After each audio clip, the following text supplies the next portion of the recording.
Agrigento, a San Leone, un flash mob organizzato dal coordinamento provinciale di Italexit con Paragone. Italexit oggi qui a San Leone, Piazzale Giglia, Aster, a dare con questo flash mob solidarietà a tutte le attività e a tutte le partite IVA che sono ancora oggi costrette a seguire dei regolamenti dettati dal DPCM. Tra le altre cose oggi il sindaco della città di Agrigento emana un'interdizione dopo le 15:30 dove praticamente tutti gli agrigentini non residenti a San Leone non potranno venire a godersi praticamente di questa giornata di sole al mare o in questo lungomare, quello che ci rimane del lungomare,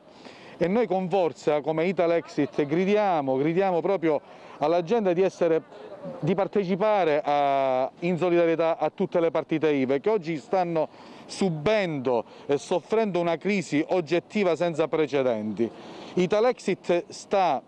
andando nei vari Agrigento, nei vari quartieri, ad andare a vedere quello che succede, perché vogliamo essere non solo presenti ma vogliamo combattere assieme alla popolazione quelle che sono le angherie che subiscono giornalmente. Oggi Italexit la stessa parola lo dice: no Europa per l'Italia, manterremo la barra alta, anche perché stiamo iniziando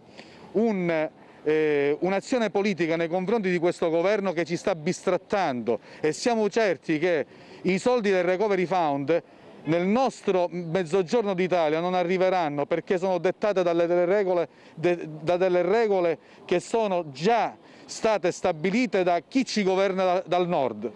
Noi vogliamo portare con Italexit una forte azione non solo nel mezzogiorno d'Italia ma su tutto il territorio nazionale e siamo certi che questa azione sarà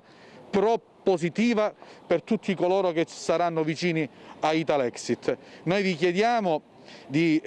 sostenerci, vi chiediamo di stare vicino ad un partito che sarà un nuovo astro nascente della politica in tutto il territorio nazionale e che si proporrà contro la comunità europea con forza. Noi vogliamo uscire perché dopo 20 anni aver provato questa comunità europea che ci ha danneggiato da tutti i lati. Questo è quello che Italexit propone alla gente e quello che propone a tutti coloro che vivono nel territorio. La parola d'ordine per chi è vicino a Italexit è quello di guardare soprattutto al territorio.